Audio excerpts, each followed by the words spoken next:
भगवते वासुदेवाय। ओम नमो भगवते वासुदेवाय।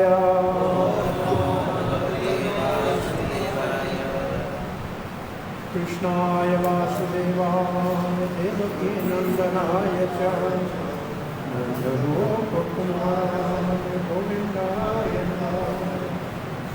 जय श्री कृष्ण चैतन्य प्रभु नित्यानंद श्री अद्वैत गदाधर शिवासादि गौरभक्तवृंद। हरे कृष्णा कृष्णा कृष्णा हरे हरे, हरे राम राम राम हरे हरे। हरे कृष्णा। श्री कृष्ण बलराम कृष्ण वृंदावन के भाग्यशाली भक्तों, भक्ति शास्त्री के भगवगीता यथारूप के 11वें अध्याय के हम दूसरे विभाग में संजय अर्जुन की दृष्टि का वर्णन कर रहे हैं और ये विभाग 9 से 31 श्लोक तक चलेगा। और पहले भगवान ने अर्जुन को कौन सा रूप दिखाया? पुरुष शुक्तावाद। और जब योग्य हो गया तो काल रूप दिखाया। तो अब ये जो वर्णन चल रहा है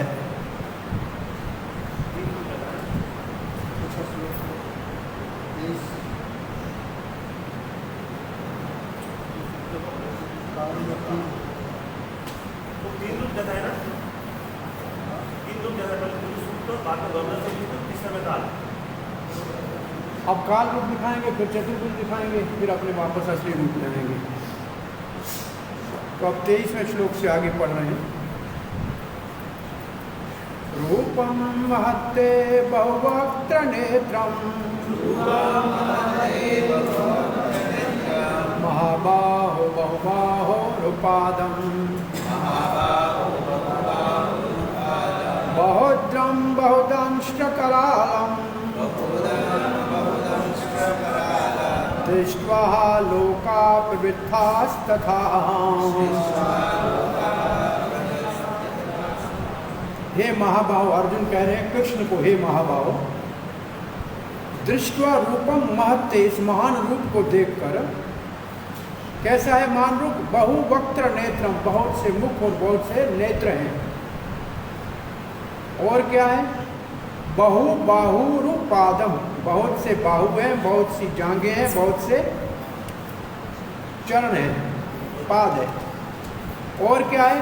बहुउद्र बहुदंष्ट्र करालम, बहुत सारे उदर हैं, पेट है और भयानक दांत हैं। तो इससे हो क्या रहा है? लोका प्रवृत्तास तथा, सारे लोग इससे बहुत ज्यादा भयभीत और विचलित हो रहे हैं। तो ये भी काल रूप के अंतर्गत ही आता है, जिसमें भगवान के भयानक दांतों से सभी लोग भयभीत हो रहे हैं। तो तीनों लोग भगवान के इस रूप को देखकर भयभीत हो रहे हैं, विचलित हो रहे हैं। ये करालम, ये बड़ा भयानक रूप है, कराल रूप है, बड़े भयानक दांत हैं।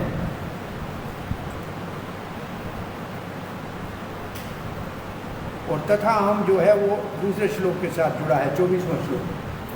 प्रभुपाद जी का तात्पर्य नहीं है। नभा स्पर्शम दीपतम अनेक वर्णम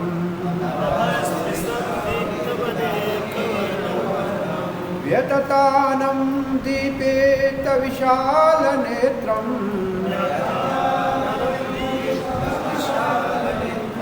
दृष्ट्वा हि त्वां प्रवृत्तंत्रात्मा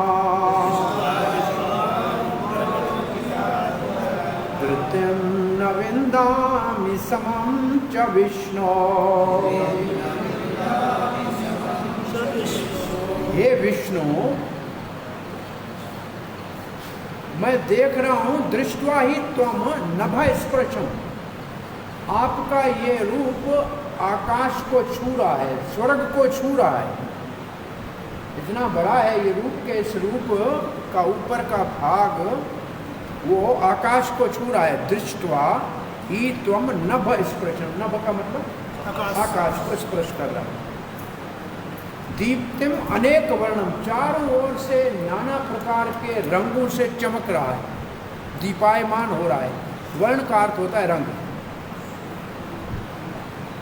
तो ठीक है, रंग है, देखो बड़ा सुख लो तो बड़ा हो रहा था। हमने कल दिन मनु जी का जन्मदिन था तारीख से, तो मैं फ़ोन किया कहाँ है, बोला कुसुम सरोवर में है, बहुत अच्छी लाइटें लगी है, चमक रहा है। मैंने कहा फोटो निकालो भाई, तुम्हारे लिए लगा है जन्मदिन की ओर से, खुश हो जाओ। पर केवल इतना नहीं है, और ये उसमें व्यात आनन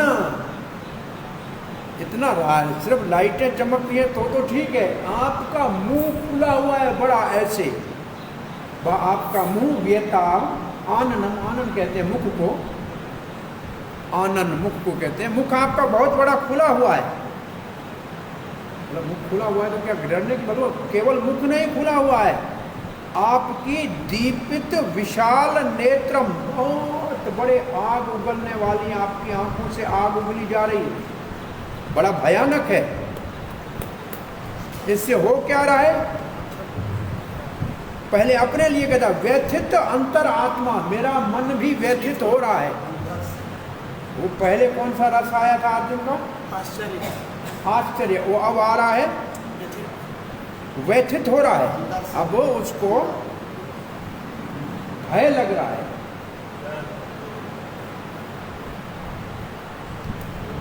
तो व्यथित होता है तो अब मेरे साथ बैठे रथ में, चिंता मत करो, बोला कुछ नहीं दिखा रही है। धृत्यम न विंदामी शमम च विष्णु, ये विष्णु अब मुझे शांति का और संतुष्टि का कोई मार्ग दिखाई ही नहीं दे रहा है। तो अर्जुन के अंदर एक और भाव उत्पन्न हुआ। 2 श्लोकों में अर्जुन अपनी दुखदायी स्थिति का वर्णन कर रहा है, एक श्लोक ये, एक आगे वाला श्लोक। और क्यों कर रहे हैं वर्णन, कि भगवान इस रूप को अब समापति करें तो अच्छा है, समाहर करें तो अच्छा है। मानसिक रूप से मैं बहुत चिंतित हूँ, भयभीत हूँ।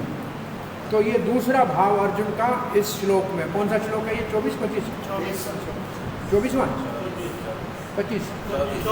24 में अर्जुन को दूसरा भयानक रस, ये भी रस है, ये भयानक रस है।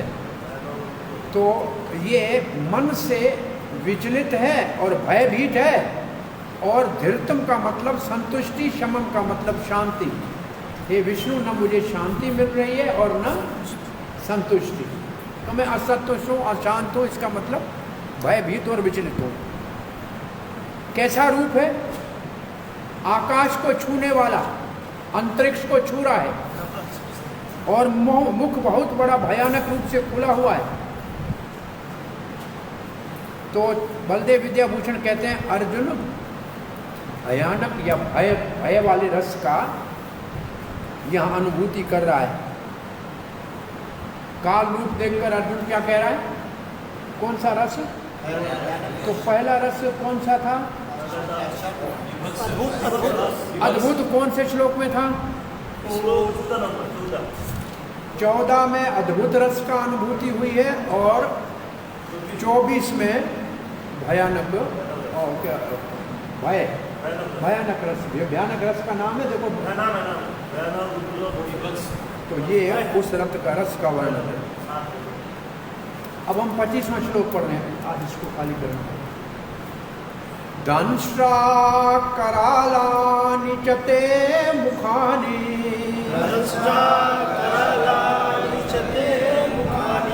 दृष्ट्वेव काला नरसिंहानि,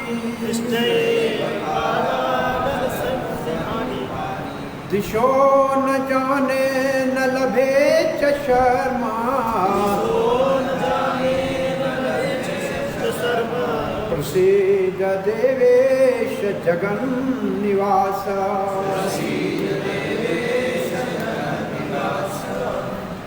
दृष्टवा दंष्ट्र कालम चैत्य मुखम, भगवान आपके मुख में भयानक कराल दांत देखकर, और क्या देख रहे हो? कालानल सनिभानी, ऐसी आग निकल रही है जैसे प्रलय की आग हो। कालानल सनिभानी, वो तो सनिभानी का अर्थ है प्रलय की आग, प्रलय की आग जैसा भयानक ज्वाला निकल रही है। तो कहीं से भागो, दिशाओं न जाना। अब दिशा कहाँ है ये भी पता नहीं लगता है, जाऊँ कहाँ? भाई आग लगे तो किस तरफ जाऊँ? सब जगह आग ही आग पड़ी, कहाँ जाऊँ? दिशाओं न जाने, न लभे च शर्म, और मुझे कोई शांति भी नहीं है, मैं बड़ा अशांत हूँ। शर्म का मतलब है शांति। क्या लिखा है? आराम, आनंद। आनंद, आनंद तो बहुत ऊपर का शब्द है, आराम भी नहीं है। हे देव देव, हे जगतपति, और प्रसीद शब्द का मतलब कृपा करो, प्रसन्न हो जाओ, ये भय हो रहा है मुझे। तो ये आगे काल रूप के भय का वर्णन है, और इसी का तात्पर्य किसी ने नहीं लिखा है। हाँ, सुख, सुख लिखा, सुख है वैसे, कंफर्ट, कंफर्ट, सुख, सुख, सुख। हाँ, 26-27। अमी च त्वां धृष्ट्रा धृतराष्ट्रपुत्राः सर्वे सैव निपालसङ्गैः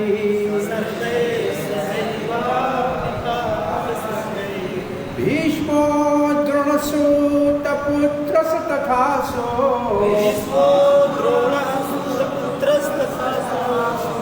सहास्मध्यैरपि योधमुखैः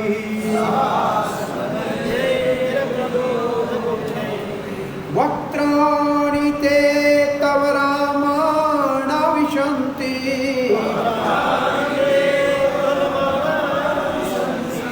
दंष्ट्रा करालानि दशन्नान्तरेषु, दंष्ट्रा करालानि भयङ्कानि केचित् विलग्ना दशन्नान्तरेषु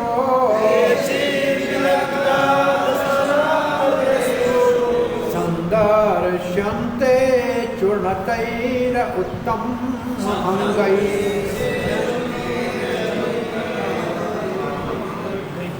चूर्णतै उत्तम अंगई का अर्थ क्या है?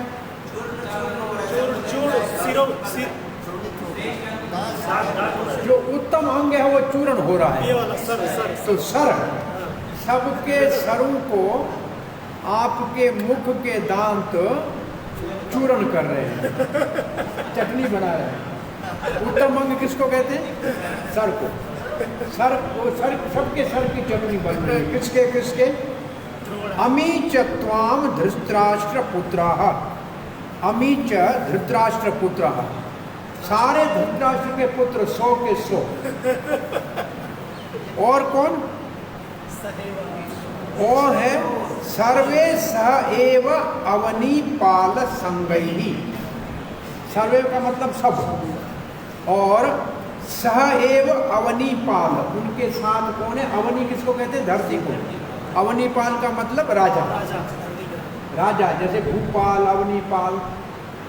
अवनी का मतलब धरती के राजा जो है। संगई, बहुत सारे रंग राजा भी, केवल धृतराष्ट्र के 100 पुत्र नहीं, बहुत सारे उनके साथ राजा भी। बोला जाने दीजिए, बोला नहीं, भीषम द्रोण कर्ण, वो भीषम द्रोण। परंतु अर्जुन बोल रहा है ना, अर्जुन कर्ण को नाम कर्ण न लेके सूत पुत्र ही लेगा, ये उनका द्वेष का भाव है। और भगवान जब कर्ण का नाम लेंगे तो कर्ण कहेंगे, सूत पुत्र नहीं कहेंगे। वो भी जा रहे हैं। बोला कोई बात नहीं, शत्रु वाले जा रहे हैं, आपको क्या चिंता है इसकी, मरने तो। बोलो नहीं, केवल उनके नहीं, अब बोल रहा है तथा अस्माद्य अपि योध मुखैः, हमारे पक्ष के भी सब महान योद्धे उनके साथ चूर्ण हो रहे हैं। केवल उनके नहीं, हमारे भी सारे, हमारे भी सारे मुख्य मुख्य योद्धा जो है वो भी चूर्ण हो रहे हैं। तो भगवान ये कहाँ जा रहे हैं? तव रामाणा विशंति, तव रामाणा आपके अंदर प्रविष्ट हो रहे हैं। तव तब आपके अंदर आरामाना विशंति, कहाँ मेरे अंदर घुस रहे हैं? बोला कहाँ घुस रहे हैं? ते दंष्ट करालानी भयानकानी वक्त्राणी, आपका जो भयानक ये जो मुख है और इसके बहुत बड़े भयानक दांत है ना, इनके अंदर घुस रहे हैं। तो क्या हो गया? उनको घुस रहे हैं तो जाने दीजिए। बोला नहीं, केचित चूर्ण ही उत्तम अंगई, उन सब का सर चटनी बन रहा है। बोला चटनी बन के कहाँ जा रहा है? बोला विलग्ना दशन संदर्श्य अंतरेशु संदर्शयन्ति, वो चटनी बन के आपके दांतों में चपके हुए। इसका मतलब कितना भगवान का बड़ा मुंह होगा कि इन सारे योद्धाओं के सर के टुकड़े भगवान के दांतों में नारियल के छिलके की तरह खाते हैं, चपके हुए। ये अर्जुन को ये भय लग रहा है, बहुत बड़ा भय। तो इसका अर्थ तो सबको समझ में आया। अर्जुन को भगवान ने एक शब्द कहा, और भी जो कुछ देखना है वो देख लो। तो वो जो और कुछ है उसका अर्थ ये है, आप मेरे इस विश्व रूप में आपकी विजय और शत्रु की पराजय इस युद्ध में भी देख लो। तो काल रूप में भगवान विशेष रूप से क्या दिखा रहे हैं? अर्जुन का एक जो संदेह था दूसरे अध्याय में, कौन विजयी होगा कौन पराजय होगा ये पता नहीं है, जो अर्जुन निर्णायक था ना, तो उसका निर्णय भगवान ने विश्व रूप में अर्जुन को उसकी विजय और कौरवों की पराजय को दिखाया। ये इस श्लोक का भाव है। धृतराष्ट्र के पुत्र दुर्योधन और सारे, और उसके साथ सारे राजा शल्व जरासंध आदि, अभी जयद्रथ, जरासंध जयद्रथ आदि, और सूत पुत्र कर्ण आपके मुख में प्रवेश कर रहे हैं। और ऐसे जो कभी कहीं हारे नहीं, मरे नहीं युद्ध में, भीष्म जैसे भी आपके मुख में चूर्ण हो रहे हैं।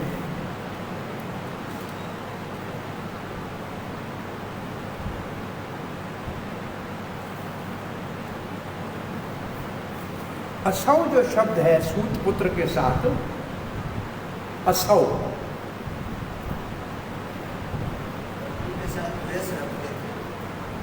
अर्जुन का कहना है कि उस सूत पुत्र ने सदा मेरे प्रति ईर्ष्या रखी है।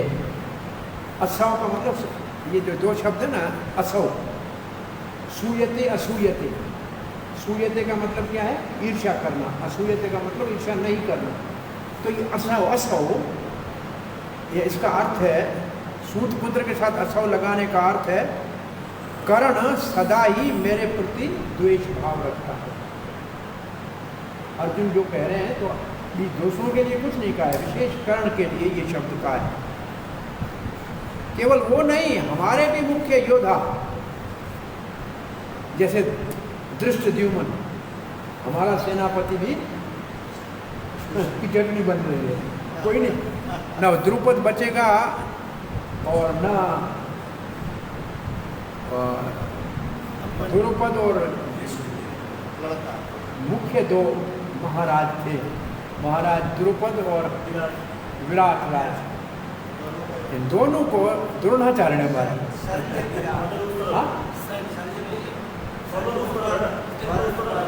शल्य तो विपक्ष में चला गया, कर्ण का सारथी बना और सेनापति बना। कर्ण के मरने के बाद सेनापति बना। एक आधे दिन के लिए शल्य सेनापति था। शल्य को मारा ही युधिष्ठिर ने।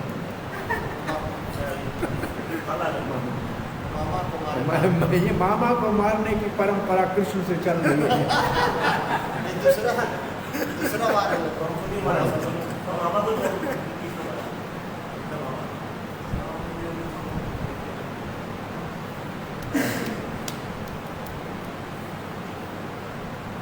सहोक्ति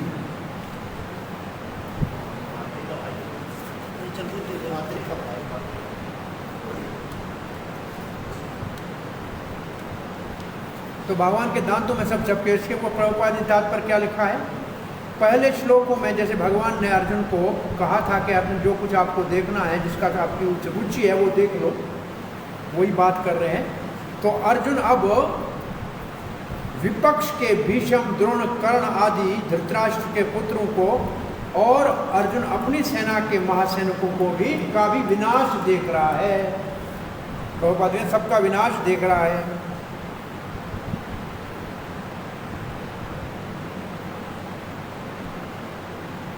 इससे क्या संदेश मिलता है प्रभुपाद के? इससे क्या अनुमान मिलता है, लगता है? ये सब जब मारे जाएंगे जो कुरुक्षेत्र में खड़े हैं, तो अर्जुन विजयी होगा। और यहाँ ये भी बताया गया है भीष्म जो अजय है और इच्छा मृत्यु का वरदान है, वो भी यहाँ कर्ण के साथ समाप्त हो जाएगा। और केवल शत्रु पक्ष के नहीं, अर्जुन के पक्ष के भी महारथी मारे जाएंगे। 28। अब 2 श्लोकों में विशेष एक भाव। यथा नदीनां बहवो वेगा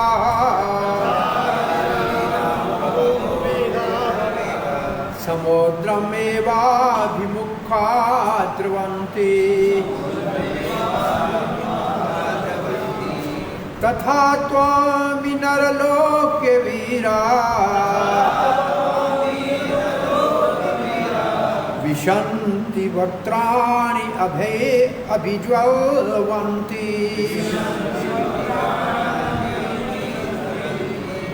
जैसे बरसात में नदियों का वेग बहुत तीव्र होता है ना, यथा नदी में बहव अम्बु वेगा। अम्बु पानी, नदी का पानी जैसे बरसात में तेज, जैसे बाढ़ आए तो तेज जाता है ना, ऐसे कहाँ जाता है नदी का पानी? समुद्र में अभिमुखा द्रवन्ति, समुद्र की तरफ जाता है। उसी प्रकार तथा अमी नर लोक वीराः, उसी प्रकार इस जगत के सारे वीर, भीष्म, द्रोण आदि कहाँ जा रहे हैं? तब अभिज्वलंती वक्त्राणि विशन्ति, आपके ज्वालामुख में प्रवेश कर रहे हैं। ये किसके लिए है भाई? देखो, नदी समुद्र के तरह जाए ये तो है स्वाभाविक,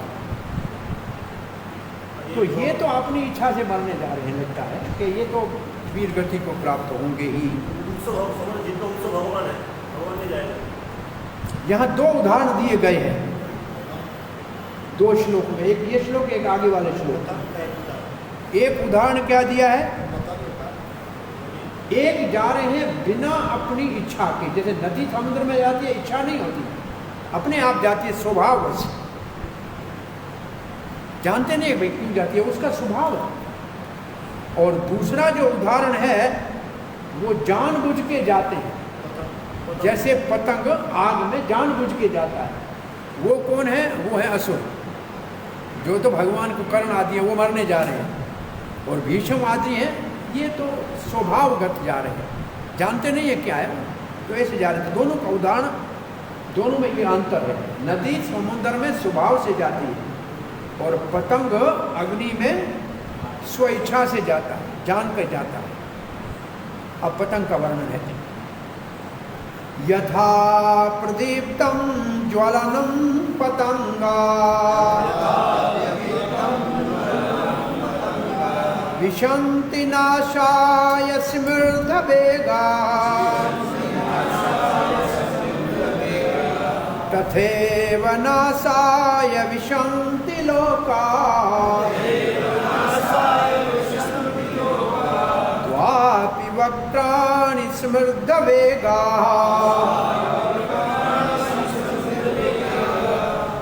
यथा पतंगा, जैसे पतंग, स्मृत वेगा, बहुत तीव्र गति से, प्रदीप्तम ज्वलनम विशन्ति, प्रज्वलवत अग्नि में प्रवेश करता है। क्या करने जाता है? नाशाय, अपना विनाश करने जाता है। उसी प्रकार तथैव लोका, उसी प्रकार ये सारे सामान्य लोग त्वापि वक्त्राणि विशन्ति, आपके मुख में प्रवेश कर रहे हैं। सिमृत वेग है, बहुत तीव्र गति से क्या करने जा रहे हैं? नाशाय, अपना विनाश करने जा रहे हैं। ये किसके लिए है असल में? ये है असुरी प्रवृत्ति के जो लोग हैं, वो तो अपना विनाश करने ही जा रहे हैं। जैसे दुर्योधन और उसके सारे पक्ष के कर्ण आदि,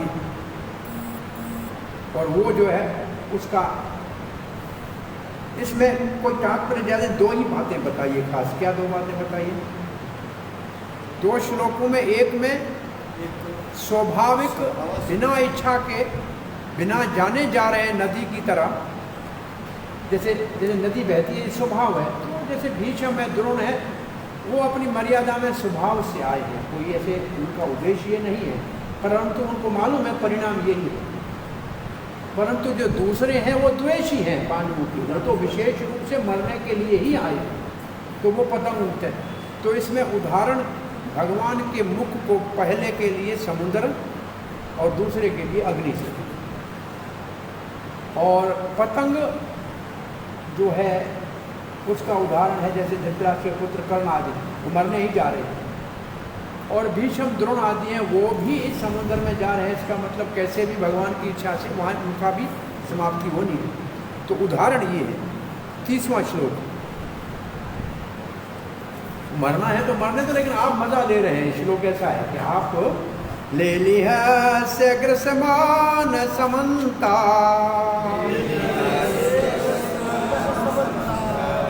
लोकान् स्मग्रान् वदनैर्ज्वलद्भिः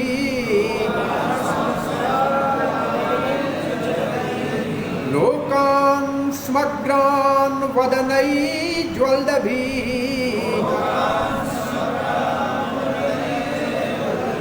तेजोभिरापूर्य जगत्समग्रम्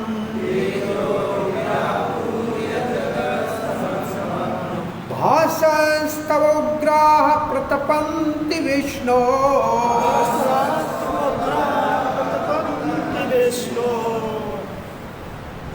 ग्रस्यमानः, सबको निगल रहे हैं। लोकान समग्रान, सारे लोगों को निगल रहे हैं। कहाँ? समन्ता, चारों ओर से। कैसे निकल रहे हो? ज्वलद भी वदनई, आपके ज्वाला मुख से चारों ओर से सबको निकल रहे हो।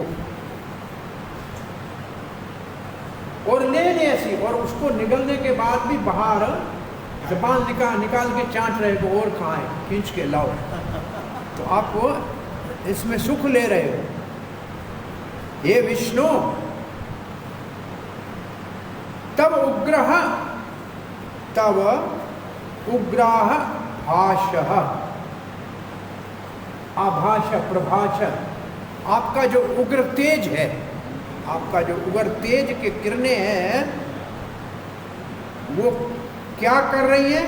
तेजो भी आपूर्य जगत समग्रम, पूरे जगत को बहुत ही तपा रही है।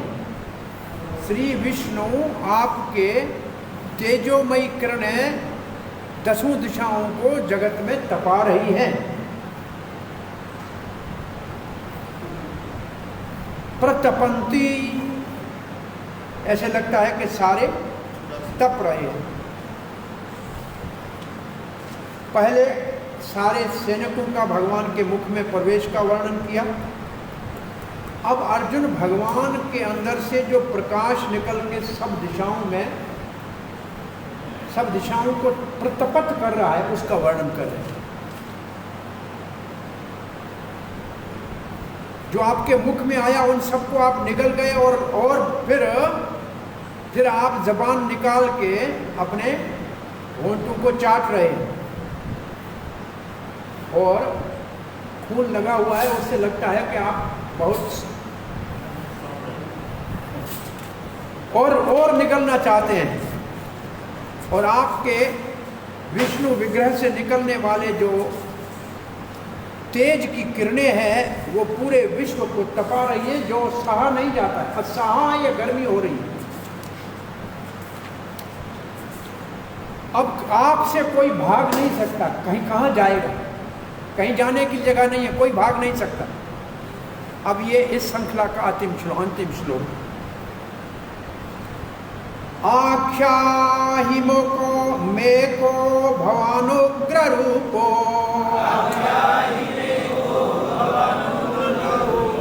नमोस्तुते देववर प्रसीद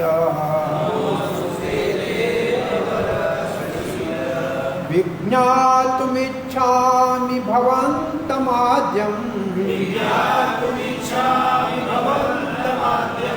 न हि प्रजानामि तव प्रवृत्तिम्।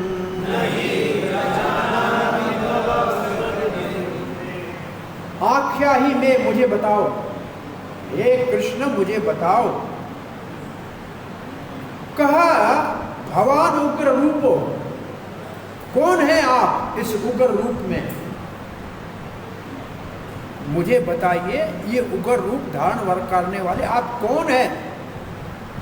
नमोस्तुते, मैं आपके चरणों में नमस्कार करता हूं। हे देववर, हे देवों में पूजन्य, प्रसीद, मेरे ऊपर कृपा करो, प्रसन्न हो जाओ। मैं जानना चाहता हूं। भवंतम विज्ञानम इच्छामि, विज्ञातुम इच्छामि, आपके विषय में मैं जानना चाहता हूं। हे आद्यम, हे आदि पुरुष, न ही प्रजानामि तव प्रवृत्तिम, आपका उद्देश्य क्या है मैं नहीं जानता। तो अर्जुन कहते हैं मैं प्रार्थना करके जानना चाहता हूं कि ये आपका उग्र रूप आपने धारण क्यों किया है। कृपा करके हे देवों के पूजन्य, आपके इस रूप का उद्देश्य बताइए, मैं नहीं जान पा रहा हूं।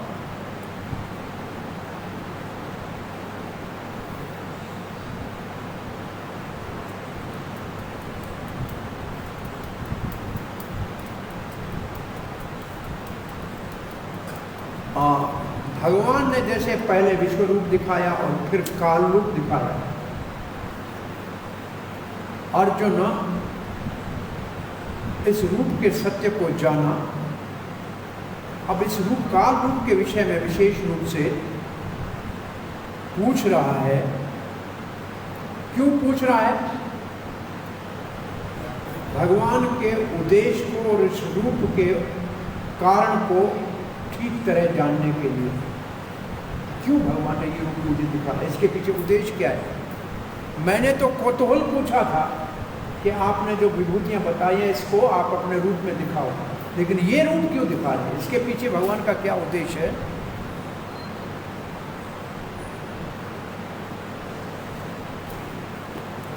तीसरे श्लोक में अर्जुन ने भगवान को कहा था कि आपके विश्व रूप का दर्शन कराओ।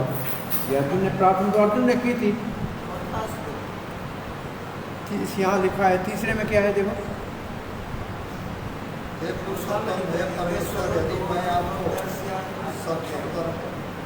क्या श्लोक का पहला शब्द क्या है? एवं तथा यथा आत्मानं परमेश्वर दृष्टापि ते रूपम ऐश्वरम पुरुषोत्तम। हाँ, तो ये यही तीसरे श्लोक का भाव है। चौथा में भी है दर्श्या में क्या लिखा है? चौथे में दर्श्यामास रूपम अव्ययम, अविनाशी रूप को। यहाँ लिखा है कि आपके विश्व 3 4 दोनों का समझो, यहाँ 3 लिखा है बलदेव विजयभूषण ने। तो भगवान ने वो रूप दिखाया, परंतु भगवान में साथ साथ में बड़ा भयानक रूप भी दिखाया जो सब विनाश कर रहा था। तो अर्जुन इसके विषय में, वो तो अर्जुन ने पूछा था, अपनी इच्छा थी। ये जो देखने में आया इसके बारे में अर्जुन कहता है ये क्या रूप है आपका, ये भयानक रूप क्या है? ये देववर, मैं आपको प्रणाम करता हूं, कृपा करो, इस भयानक रूप को छुपा दो, समाप्त करो।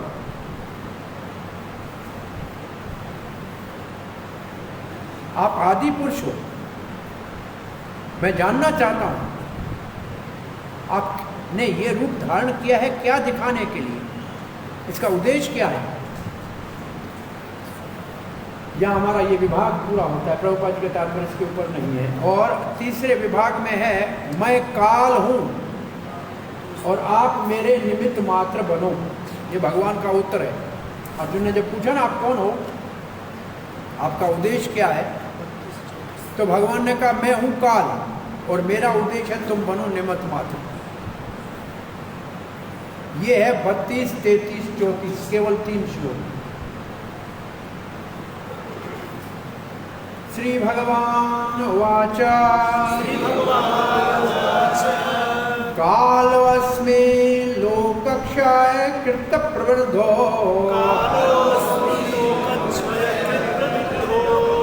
लोकान् समाहर्तुमिह प्रवृत्तिः ऋतेऽपि त्वां न भविष्यन्ति सर्वे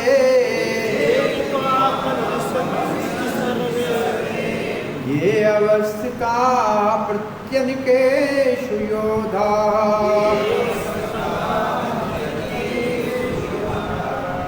आप कौन हो मैं जानना चाहता हूं। भगवान कहते कालो अस्मि, मैं काल हूं।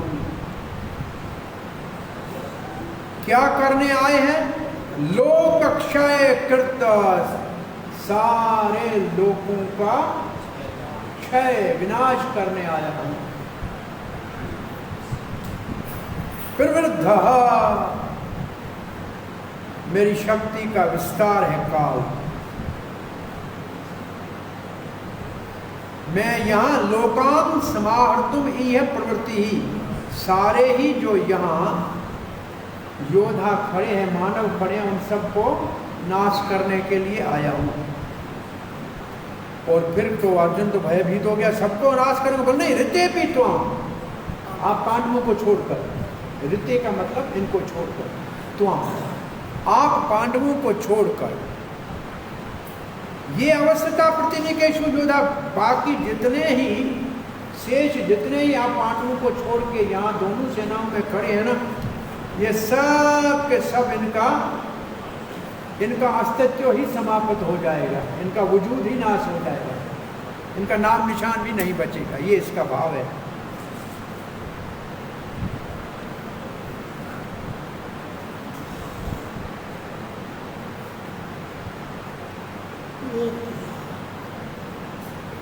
और बलदेव विद्याभूषण कहते हैं, अर्जुन ने प्रश्न पूछा था आप कौन हैं जो जगत को नाश कर रहे हैं, सर्वत्र आप विस्तृत हैं, प्रवृद्धा। कठोपनिषद में ऐसा एक श्लोक है भगवान के लिए, यस्य ब्रह्मच क्षत्रम च उभे भवता ओदनः मृत्यो यस्योपश्चेनयनम् का इत्था वेद यत्र सः। ये है क्या अपने पास लिखा है प्रभुपाद?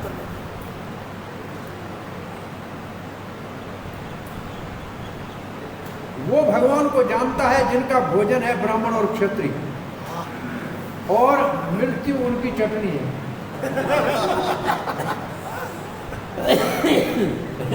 कठोपनिषद का श्लोक। इन श्लोकों में मेरे को काल रूप में मेरा वर्णन हुआ है। आप जानना चाहते हैं मेरा उद्देश्य क्या है? यह विशेष समय पे इन सबको मैं निगल जाऊंगा, दुर्योधन और ये सारे समाप्त हो जाएंगे।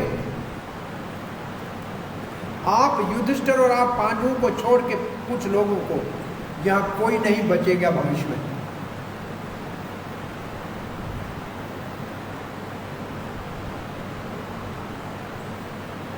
अब बलदेव विद्याभूषण एक और इस श्लोक का भाव बता रहे हैं कि अर्जुन ने जब कहा मैं लड़ाई नहीं करूंगा, मैं जंगल में चला जाऊंगा, भिक्षा मांगूंगा, तो भगवान इस दृश्य से और इस उत्तर से कहना चाहते हैं अगर आप नहीं भी लड़ोगे तो ये तो मरेंगे ही, आपके न लड़ने से ये राज नहीं करेंगे। इनकी तो ये तो मेरा भोजन और चटनी के साथ तैयार है, ये तो मैं निकल जाऊंगा। अब तुम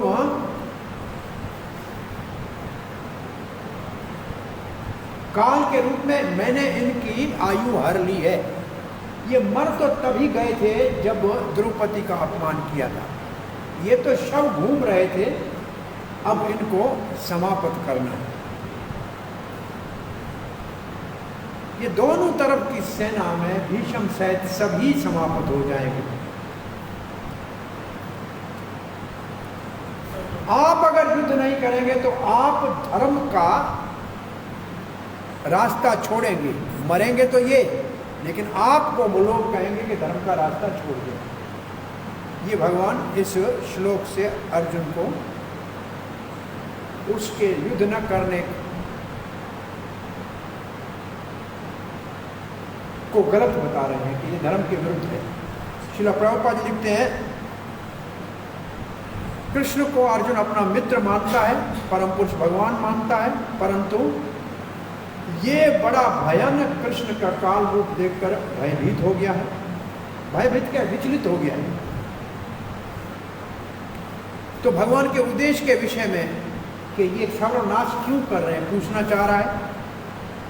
वेदों में ये लिखा है कि सत्य वो है जो सबका नाश करता है, और ये श्लोक लिखा है फिर कठोपनिषद का, यस्य ब्रह्मचक्षत्रम च उभे भवतः ओदनः, दोनों भगवान का ओदन बनते हैं, भोजन। मृत्योः यस्य उपसचेनम स इथा वेद यत्र सः,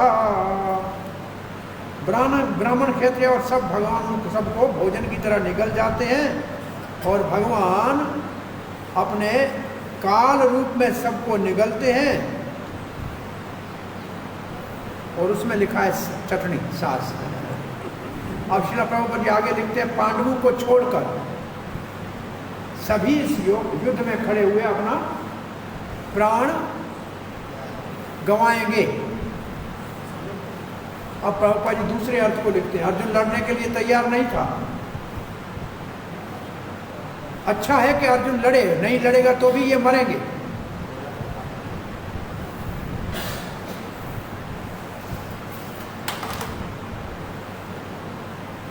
अर्जुन ने कहा नहीं मैं नहीं लड़ूंगा, मुझे बड़ा दुख है, ये मरेंगे। भगवान कहते तुम नहीं लड़ो तब भी ये मरने वाले हैं, ये भगवान की योजना है। अगर अर्जुन नहीं मारेगा दूसरे तरीके से मरेंगे, मरना तो है, और इनके लिए रास्ता निकाल के रखा है। और प्रभुपाद कहते वास्तव में वो पहले ही मरे हुए थे। भगवान की इच्छा से काल उनका विनाश कर देगा, ये प्रकृति का नियम है। आगे कह रहे हैं ये उनको तो अपमान किया था, उसी समय को मरने का निश्चय, सब लोग अपमान में था नहीं, विराट नहीं था, कुछ लोग ही थे, कुछ थे कुछ नहीं थे। जो नहीं थे उन्होंने उनका पक्ष लिया, इसलिए मरने के लिए उनका भी नाम आ गया लिस्ट में। विराट ने तो शपथ लिया नहीं, विराट सौम्य ने तो शपथ लिया नहीं, विराट तो पॉसिबल सेक्टर। एक बहुत लंबा बड़ा 2 वॉल्यूम में पुस्तक लिखा है, वो 18 दिन महाभारत युद्ध के, और उस रथ के ऊपर अर्जुन का कपि ध्वज के बजाय गरुड़ ध्वज का फोटो लगाया कि ये सारी योजना कृष्ण की थी। उसमें ये प्रश्न पूछे गए कि ये क्यों मारे गए, इसने क्या किया था, ये क्यों मारा गया, इसने क्या किया था। तो भगवान ने उन सब के लिए उत्तर दिया कि ये इसलिए मारा गया, ये इसलिए मारा गया। इन सब का टाइम पूरा हो गया, ये सब प्रश्न पूछा गया है, एक एक के लिए प्रश्न पूछा गया है। बहुत लंबा चौड़ा 2 वॉल्यूम में पुस्तक है। एक श्री वैष्णव ने लिखा है महाभारत के आधार के ऊपर, दोज 18 डेज ऑफ वॉर। मैं पढ़ा था इसको एक बार, बहुत अच्छा पुस्तक है। अभी मैं क्यों किसको मारा गया सबका नाम का कारण नहीं बता, मेरे को याद है, परंतु सबके पीछे उद्देश्य है। ये आपको बताया था ना हमने, एक राजा लड़ाई में लड़ा नहीं था, काशी राजा, बताया था ना आपको। वो आया था, बोला कि देखो अब भाइयों की लड़ाई है, मैं लड़ूं, मुझे अच्छा नहीं लगता है। बोला सभी इस युद्ध में लड़े थे, केवल एक तो रुक्मणी का भाई रुक्मी, उसको पांडवों को कहा मेरे को ले लो, अहंकार के वो नहीं चाहिए, और कौरवों ने नहीं लिया, वो नहीं लड़ा था इस युद्ध में। एक बलराम जी इस युद्ध में नहीं थे, वो तो कहा था मैं भाइयों का युद्ध में, तो वो भाई कृष्ण के पक्ष में हूँ और दुर्योधन मेरा शिष्य है, अब मैं इस युद्ध को देखूंगा नहीं। तो क्योंकि काशी राज के लिए कहा कि वो आया तो मैं युद्ध तो नहीं करूँगा, पर इतनी बड़ी सेना आपने इकट्ठी की, इनके भोजन का क्या करोगे? भाई कोई तो ये व्यवस्था भी करे ना, दोनों के भोजन का व्यवस्था। बोला ये सेवा मेरी सेना के साथ मैं ये सेवा करूँगा। तो वो रोज का भोजन जितना बनाता था वो पूरे का पूरा हो जाता था। पहले मानो के पहले दिन के भोजन के लिए युद्ध से पहले 17 अक्षुणी उनकी और 10 क्या 11 उनकी 7 उनकी 18 अक्षुणी को भोजन बनाया। दूसरे दिन 11 मानो के 12 का बनाया, फिर 10 का बनाया। अंत में एक ने किसी ने पूछा कि आपको कैसे पता लगता था कि इतने मर जाएंगे, इतने का भोजन बनाऊंगा? बोला मैं मूंगफली रोज कृष्ण को रात को जाके देता था, वो जितनी खाते थे उतनी मैं समझता कि मर गया, और जितनी बचते थे उतने का भोजन बनाता था कि इतना नहीं रहेंगे। मैंने हिसाब लगा लिया था कि मूंगफली इनको शाम को खाते थे, मैं रख देता था, वापसी में गिनता था, तो जो खाई वो गए, जो रहे बच्चे उतने का ही भोजन बनाता। तो एक भी चपाटी खराब नहीं हुई, सब पूरी हो गई। काशी राज के लिए लिखते हैं कि वो उसमें सेवा ही करता है। तो आइए 33वें श्लोक को पढ़ते हैं। तस्मात् त्वमुत्तिष्ठ यशो लभस्व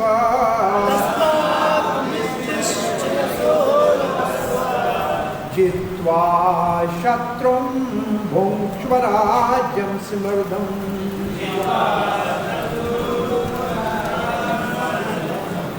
मय्येवेति निहताः पूर्वमेव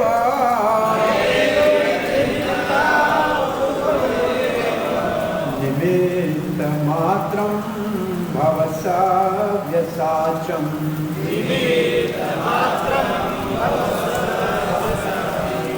तस्मात् त्वम् उत्तिष्ठ यशो लभस्व, इसलिए उठो और यश को प्राप्त करो अर्जुन। जित्वा शत्रु, अपने शत्रु को जीतो। भुङ्क्ष्य राज्यम समृद्धम, और समृद्धिशाली राज का भोग करो। मया ते एते निहता, इन सबको मैंने मार दिया है। पूर्वमेव, पहले ही मार दिया है। निमित्त मात्र भवत् सव्यसाचन, हे वीर आप केवल निमित्त मात्र बनोगे। एक बार जैसे प्रभुपाद जी जब अमेरिका में प्रचार शुरू किया था इस काम का, तब वियतनाम की लड़ाई होती थी तो जबरदस्ती सबको सेना में ले जाते थे पकड़ के। तो वो आके भक्त बनते थे कि प्रभुपाद लेटर लिख दे के देंगे कि ये धर्मी, ये किसी धर्म के सेवा कर रहे हैं तो हमको सेना में नहीं ले जाने देते। उनको सेना में जाने से डर लगता था, जो सेना में नहीं जाना चाहते थे। तो ऐसे यहाँ कहीं भर्ती हो रही थी, हमारे यहाँ आए कि देखा कोई हमारे रस सिंधु गोपाल जी ने कहा तो ऐसे सेना में भर्ती करेंगे पकड़ के। बोला मैं रिक्रूट यू इन आर्मी, ये बोला ये क्या मेरा काम थोड़ी है। सो इसको ले गए, बोला इसकी आई तो टेस्ट करें, दूर से देखेगा कि नहीं गोली कैसे मारेगा।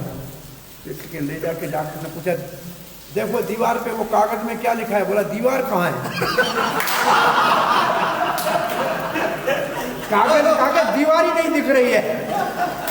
बोला अंधे को कहाँ ले जाएंगे? बोला दूसरा एक टेस्ट और है। बोला वो लाल बत्ती को हाथ लगा के सब जो खड़े हैं जिनको हमको भर्ती करना है, लाल बत्ती को हाथ लगा के आओ। सब आए, ये 2 दिन के बाद आया।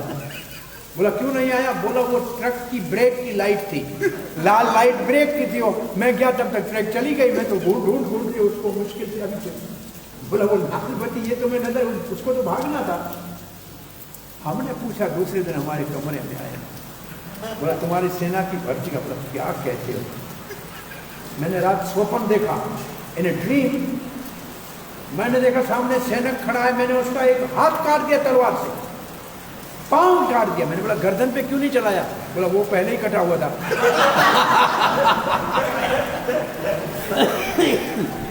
गर्दन पहले ही कटा हुआ था तो मरे हुए को मार रहा था, और वो भी स्वप्न में। तो अर्जुन को भगवान कहते हैं ये पहले ही मरे हैं, अब तुम जाओ वहाँ, नाम तुम्हारा होगा, मार मैंने दिया है, तुम्हारा है, तुम्हें ये निमित्त मात्र बनना है। निमित्त मात्र का मतलब काम मैंने किया है।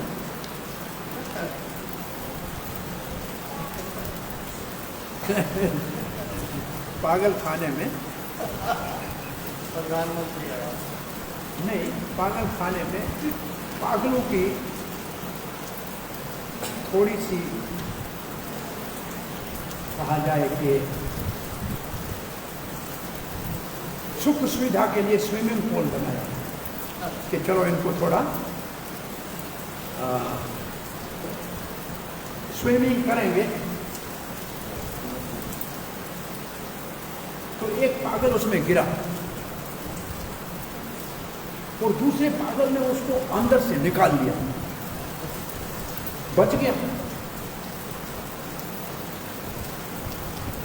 तो ये डॉक्टर था पागल खाने का, उसने कहा ये तो भाई पागल नहीं हो सकता, डूबने वाले को बचा लिया, इसको तो कल आप निकाल देते हैं पागल खाने से। सुबह उसको बुलाया कि तुमने अच्छा काम कल किया, उस डूबते हुए को बचाया, हम सोच रहे हैं कि तुमको पागल खाने से निकालें। बोला मैंने उसको बचाया, वो इतना ढीला हो गया था, मैंने उसके गले में रस्सी बांध के और पंखे में लटका दिया, सूख रहा है वो।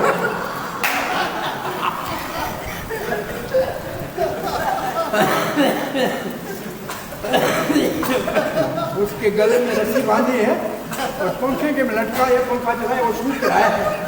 और इसने बोला बच्चे को भी मार दिया, मार के छुपा रहा है उसको। तो ये हम समझते कभी अच्छा काम करते हैं, लेकिन अच्छे काम हम समझते अच्छा आदमी है, लेकिन उसके काम का पता नहीं लगता है कि क्या कर रहा है। तो ऐसे ही मेरे को ऐसे याद पता नहीं कहाँ से आ गया। तो निमित्त मात्र बनो, उसके मृत्यु का निमित्त मात्र, पानी में नहीं डूबा, पंखे में डुबा दिया, भगवान का बचेगा नहीं। एक जगन्नाथ के नेत्र उत्सव के समय कथा बताते हैं कि पहले दिन जब जगन्नाथ दर्शन देते हैं, सारे देवता मिलने आते हैं, तो यमराज थोड़ा देर से आया तो देखा कि एक चिड़िया बैठी है गरुड़ स्तंभ के पास। यमराज ने टेढ़ी आंख से देखा, चिड़िया डर गई कि यमराज ने टेढ़ी आंख से देखा तो मरना पड़ेगा। यमराज जगन्नाथ जी के पास गया, चिड़िया ने गरुड़ को कहा मेरे को भगाओ यहाँ से, मार देगा यमराज। गरुड़ उसको ले गया हिमालय में, एक जाके गुफा में छोड़ के आया। बाहर आते हुए यमराज देखा तो ये गरुड़ जी तो पसीना पसीना गए, कहाँ गए थे पक्षीराज। तो महाराज क्या कहे, वो मेरी प्रजा है। उस चिड़िया को डर लग रहा था, आपने देखा था, मैं उठा के उसको हिमालय की गुफा में छोड़ दिया। यमराज कहता है यही तो मैं शिकायत जगन्नाथ से कर रहा था कि कैसे जगत चलाते हो। मैं जब ऑफिस से निकला, इस चिड़िया को हिमालय की गुफा में बिल्ले के द्वारा खा के मरना था, और मैंने इसको यहाँ देखा, मैं परेशान हो गया कि वहाँ पहुँचेगी कैसे। मुझे क्या पता कि आपके द्वारा वहाँ पहुँचाया जाएगा, और बिल्ले ने उसको खाया और मर गई। तो ये भगवान के नियम जो हैं वो पक्के हैं। यहाँ अर्जुन को भगवान यही कह रहे हैं कि आप निमित्त मात्र बनो, क्योंकि मैंने सबको मार दिया, इसलिए उठो, आप अपने धर्म का पालन करो और आपकी विजय होगी और आपका यश होगा।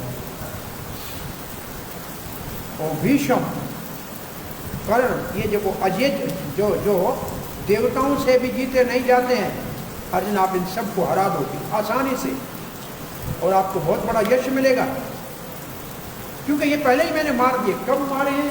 बलदेव विद्याभूषण लिखे हैं, द्रौपदी के अपमान के समय केशों को जिन्होंने देखा और चुप रहे, उन सब का प्राण समाप्त होगा चूड़ा। अब सवे शासन का वर्णन लिख रहे हैं कि दोनों हाथों से बाण चला सकते हैं। प्रभुपाद जी कहते सवे शासन का अर्थ वो है जो दोनों हाथों से बाण चला सकता है बड़ी दक्षता के साथ। निमित्त मात्र बनो। और इस श्लोक का असल में हम सब के लिए व्यक्तिगत एप्लीकेशन है। हम सब के लिए ये श्लोक हमारे सब के लिए प्रेरणा सूत्र है महाप्रभु ने कहा है कि हर गली हर गांव में हरे कृष्ण महामंत्र गाया जाएगा। अब सिर्फ हमको निमित्त मात्र बनना है प्रचार करने का काम, तो पहले उन्होंने कर लिया। तो एक तो हमारे लिए ये प्रेरणा सूत्र श्लोक है कि महाप्रभु ने काम तो कर दिया है, हमको जाके सिर्फ प्रचार करना है। और इसका प्रमाण प्रभुपाद जी है। ऐसी ऐसी जगहों पे गए जहाँ भक्त बन गए, इसका मतलब महाप्रभु की बात को सत्य करने के लिए हमें निमित्त मात्र बनना है। दूसरी इससे बहुत बड़ी महत्वपूर्ण शिक्षा हमको क्या लेनी है, निमित्त मात्र जो बने वो श्रेय स्वामी को दे, स्वयं श्रेय न ले। चाहे हम कितनी सफलता के साथ बड़ा मंदिर निर्माण करें, परंतु उसका श्रेय भगवान को देना चाहिए। भगवान भक्त की महिमा बढ़ाना चाहता है और भक्त भगवान को श्रेय देते हैं। अहंकार नहीं करो, निमित्त मात्र बनो। प्रभुपाद ये शब्द बहुत महत्वपूर्ण है। सारा संसार भगवान की योजना के अनुसार कार्य कर रहा है। मूर्ख जो है, जिनको पूर्ण ज्ञान नहीं है, वो समझते हैं कि ये जो दुनिया अपने आप चल रही है, कोई इसके पीछे चलाने वाला नहीं है। ये कोई, वो समझते हैं ये कोई ऐसे दुर्घटना हो गई है दुनिया के लिए। ऐसा नहीं है। बड़े बड़े वैज्ञानिक भी है तथाकथित, वो कहते हैं ऐसे नहीं ऐसे हो सकता है, नहीं ऐसे नहीं ऐसे हो सकता है। तो जब कोई कहे कि ऐसा नहीं ऐसा, मेरे विचार में ऐसा है, समझ में मूर्ख पहले नंबर का है। भगवान के विचार से चल रही है, तेरे विचार का क्या महत्व है? भगवान का ही विशेष योजना है और इस भौतिक जगत में उसी योजना के अनुसार सारे कार्य चल रहा है। और भगवान की योजना क्या है कि ये भौतिक जगत बद्ध जीवों को भगवत धाम वापस जाने का एक अवसर है, मौका है। और जब तक वो प्रभुता की भावना रखेंगे, जगत के अंदर स्वामित्व कर्ता और भोक्ता मानेंगे, स्वामी बनना चाहेंगे, तब तक बद्ध जीवन ही रहेगा। और जो भगवान की योजना को समझेगा और कृष्ण भावना का अनुशीलन करेगा, वो अति बुद्धिमान माना जाएगा। ये जगत की सृष्टि और प्रलय भगवान के ही आदेश से होता है, भगवान के निर्देश से होता है। और कुरुक्षेत्र का युद्ध भी भगवान का ही योजना था। अर्जुन कह रहा था मैं नहीं लड़ूंगा, परंतु फिर भगवान की इच्छा के अनुसार युद्ध में भाग लिया और वो सुखी हो गया। इसलिए कोई कृष्ण भावना भावित हो और अपना जीवन भगवान की दिव्य सेवा में लगाए तो वो परम सुख को प्राप्त करेगा। अब भगवान अपने मुख से किन किन को, जिनका भय है, उनको मारने की बात कर रहे हैं। द्रोणं च भीष्मं च जयद्रथं च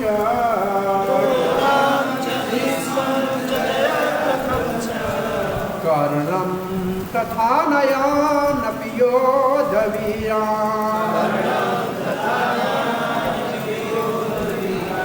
मया हतांस्त्वं जहिमा विवस्थिता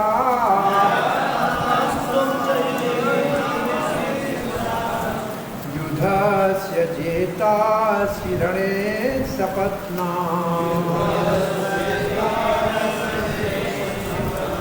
त्वं जहि, मारो सबको, समाप्त करो। तुम जहि, द्रोण भीष्म जयद्रथ। तो द्रोण का नाम ले, भीष्म का ले, वो तो ठीक है। अब द्रोण तो उनके गुरु है और भीष्म अजय है।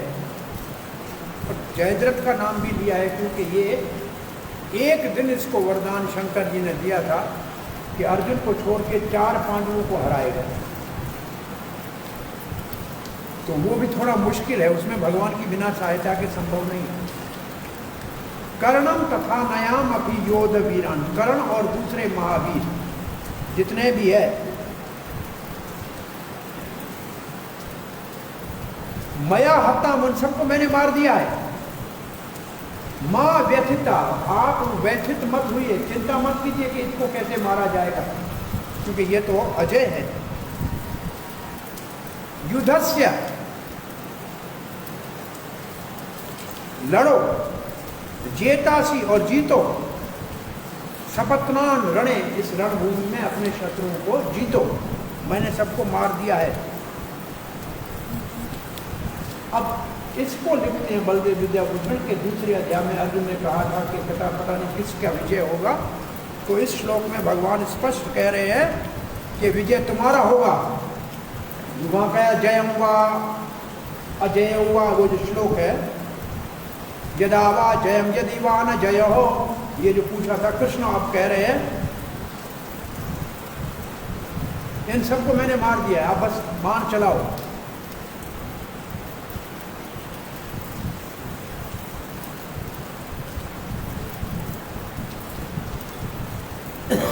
भयभीत मत हो, कैसे मत सोचो कि इनके पास दिव्य अस्त्र है, कोई बात नहीं, ये पहले ही मारे हुए, इसको मारने में आपको कौन सा प्रयास करना पड़ेगा। आप इनको जीतो युद्ध भूमि में और विजय प्राप्त करो।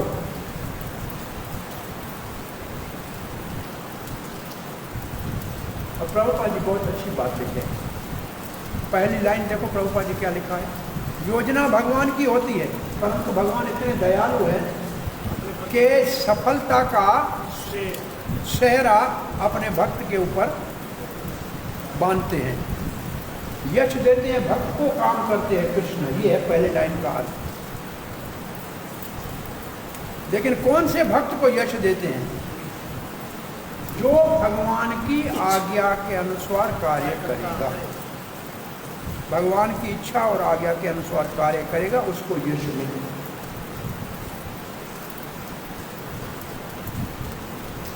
इसलिए हमारे जीवन को ऐसे ढालना चाहिए कि हम कृष्ण भावना में भगवान श्री कृष्ण के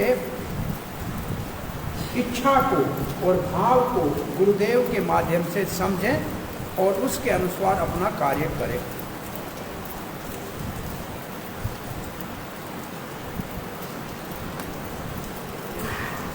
भगवान श्री कृष्ण की योजनाओं को समझना चाहिए भगवान की कृपा से, और भगवान का और भगवान के भक्त की योजना में कोई अंतर नहीं होता। और अगर हम भगवान और भगवान के भक्तों के योजना के अनुसार काम कार्य करेंगे तो विजयी बनेंगे इस संसार के संघर्ष में। यह हमारा ये विभाग भी पूरा हुआ। अब चौथा विभाग है अर्जुन की प्रार्थनाएं। ये है 35 से 46 तक।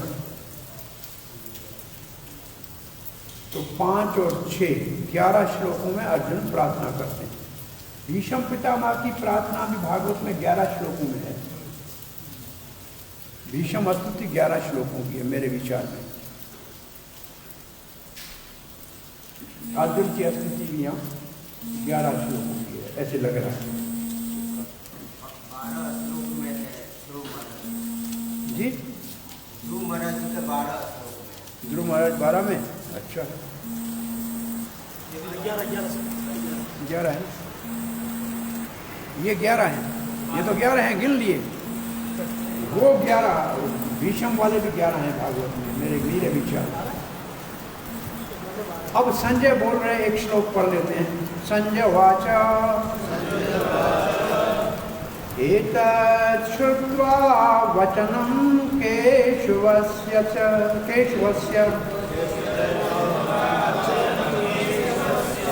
कृताञ्जलेरवेपमानक्रीटी नमस्कृत्वा भूय एवाह कृत्स्नम् सगद्गदं भीत प्रणम्य। संजय कह रहे हैं एतन केशवस्य वचनम श्रुत्वा, भगवान श्री केशव के वचनों को सुनकर। केशव का अर्थ करो, का ब्रह्मा ईश शंकर व उन दोनों का स्वामी, अथवा उनके दोनों द्वारा जो पूजित है, ये एक अर्थ है केशव का। और कोई अर्थ? केशव, केशी निशूदन, सुंदर बाल, जिसके बहुत केश सुंदर है, सुंदर केशु वाला केशव।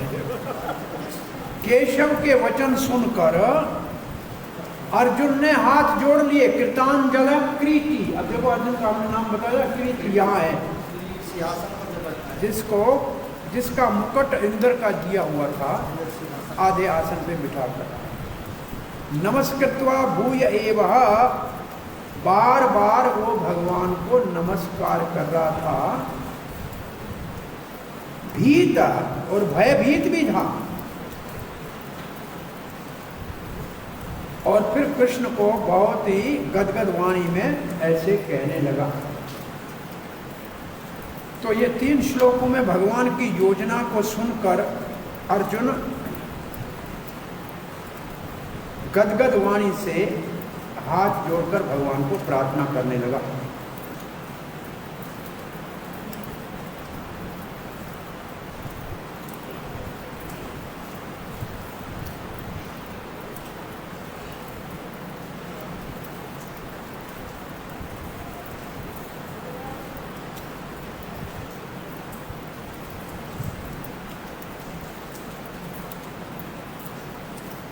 प्रभुपाद जी इस तात्पर्य में अर्जुन के जो आश्चर्य रस है उसका वर्णन कर रहे हैं, और भयभीत हुआ है, और फिर अपने मित्र को समझ के उसको प्रार्थना कर रहा है। ये आश्चर्य के कारण। अब अर्जुन की प्रार्थना यहाँ से शुरू हो रही है 36 से। अर्जुन वाचा स्थाने ऋषिकेश तव प्रकीर्त्या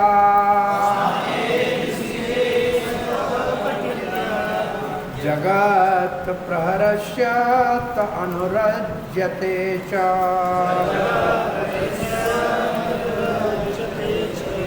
रक्षांसि भीतानि दिशो द्रवन्ति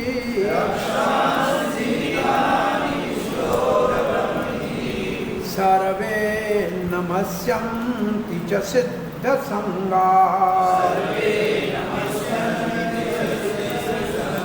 अर्जुन ने कहा, हे ऋषिकेश। ऋषिकेश का करो पदच्छेद। ऋषि का ईश्वर, ऋषि का इंद्रियां, ईश्वर स्वामी, हे इंद्रियों के स्वामी।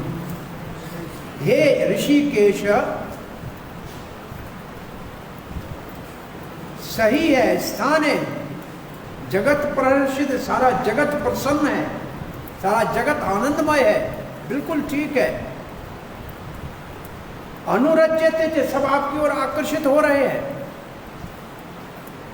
तब प्रकृतिया, सब आपकी प्रकृति, आपकी प्रकर्षण रूपेण कीर्तिया, आपकी महिमा गा रहे हैं।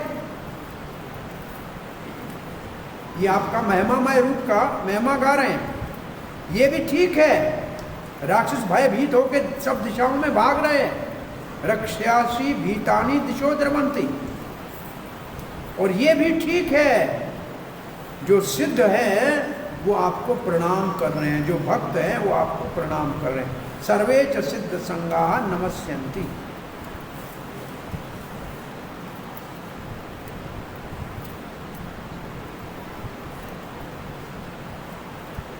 अचानक अर्जुन ने यह अनुभव किया कि भगवान का आकर्षक रूप भी है और भयानक रूप भी है। दोनों बातें देखी, आकर्षक भी देखा, भयानक भी देखा, कि भगवान कुछ लोगों के लिए आकर्षण का कारण है और कुछ लोगों के लिए भगवान भय का कारण है, भयानक है। और प्रार्थना में यही अर्जुन वर्णन कर रहा है। स्थाने का अर्थ है सही किया, ये बहुत सही है, ये अच्छी बात है, ये बिल्कुल उपयुक्त है, ये बिल्कुल ठीक है। ऋषिकेश, आप इंद्रियों को अपने भक्तों की अपनी सेवा में लगाने के लिए प्रेरित करने वाले हैं, और आप भक्तों की इंद्रियों को बेमुख करने वाले हैं। तो आप ऋषिकेश है ना, भक्तों की इंद्रियों को अपनी सेवा में लगाते हैं और अभक्तों की इंद्रियों को अपनी सेवा से बेमुख कर देते हैं। सारा जगत प्रसन्न है, प्रहर्ष्यति। क्यों? प्रकीर्त्या, संकीर्तन कर रहे हैं, आपके गुणगान कर रहे हैं। और सब आपकी ओर आकर्षित हो रहे हैं, अनुरज्यते। चक्रवर्ती पाद कहते ये सही है, बिल्कुल ठीक है, उचित है, क्योंकि सारा जगत आपकी महिमा गा रहा है। राक्षस, असुर, दानव, पिशाच, ये जो सारे हैं, ये भयभीत होकर सब दिशाओं में भाग रहे हैं। ये राक्षसी के अंदर ये सब आ गए। ये भी ठीक है कि वो आपसे द्वेष करके दूर भाग रहे हैं, ये भी उचित है। जो भक्ति के द्वारा आपके रक्षक है सिद्ध संगा, वो आपको नमस्कार कर रहे हैं, आपको आदर दे रहे हैं, ये भी ठीक है, क्योंकि आपके भक्त हैं।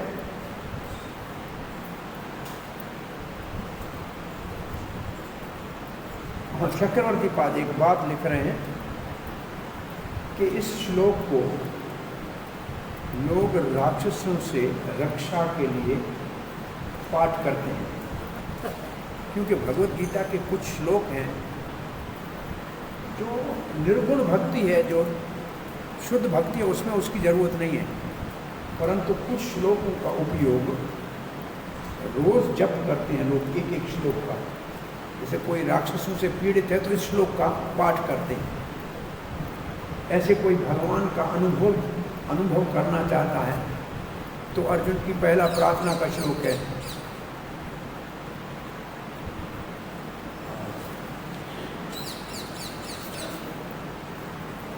सातवां श्लोक दूसरे अध्याय का।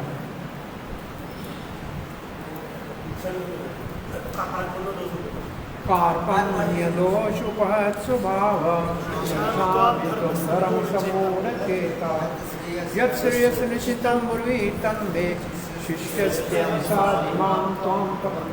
इसका रोज पाठ करते हैं इस भाव से कि भगवान हम उनके शरण देते हैं, हमको शिक्षा दे अंदर से या प्रेरणा दे, ऐसे इसका पाठ करते हैं। कुछ लोग अनन्यास चिंतयन्तो माम का पाठ करते हैं कि भगवान हमारी रक्षा करे, हमारी भक्ति की और हमें प्राप्त हो। कुछ तेषाम सत्ययुक्तानां भजताम ददामि बुद्धि योगम तम ये नमः, भगवान बुद्धि योग की हम भगवान को प्राप्त करें। तो इन श्लोकों का भी कुछ लोग पाठ करते हैं। तो ये चक्रवर्ती पाद ने वो भाव लिखा। कभी आपने सुना है, करते हैं? कितने साल हो गए, मैं समझता हूँ 2002-3 की बात होगी मेरे ख्याल में। 28-19 साल हो गए। ये 3 श्लोक, ये जो हमने अभी आपको बात, 3 श्लोक का हम मानो कि एक माला जितना पाठ करते हैं, पर वो इतना तीखा जाता है कि आज तक भगवान ने सुना नहीं है। लेकिन ये मैंने देखा था उस समय, मेरे को अच्छे लगे ये 3 श्लोक को पाठ करने के लिए। तो ये चक्रवर्ती पाद ने ऐसे भाव लिखा है। ऐसे मैंने कहीं देखा था किसी आचार्य के श्लोकों का भाव।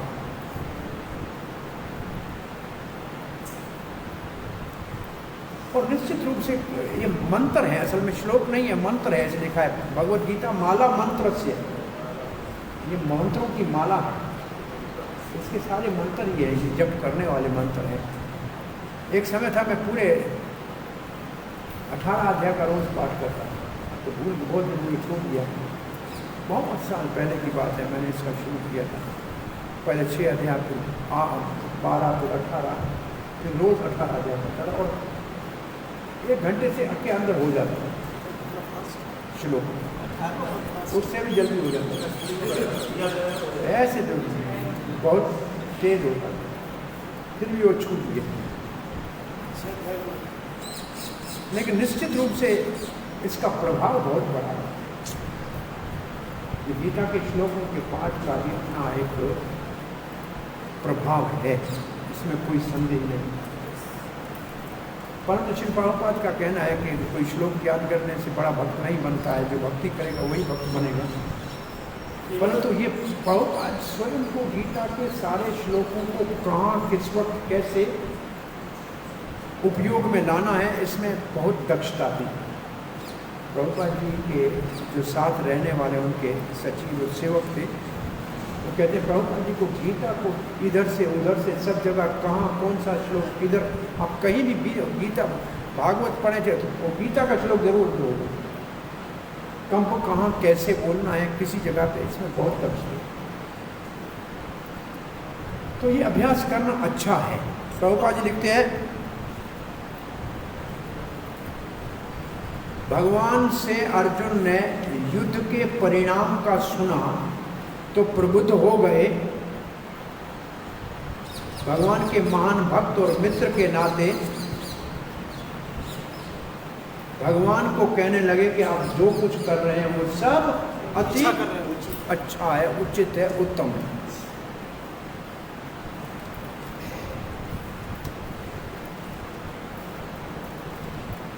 अब अर्जुन क्या लिख रहा है? ऋषिकेश की परिभाषा है कि अपने भक्तों का भगवान श्री कृष्ण सेवा के वस्तुओं का रक्षक है और असुरों का नाशक है। इसका मतलब भगवान परित्राणाय साधूनां विनाशाय दुष्कृताम, इसको ऐसे समझें, ये भगवान का उद्देश्य है। ये दोनों अच्छे हैं, ये दोनों भी उचित है।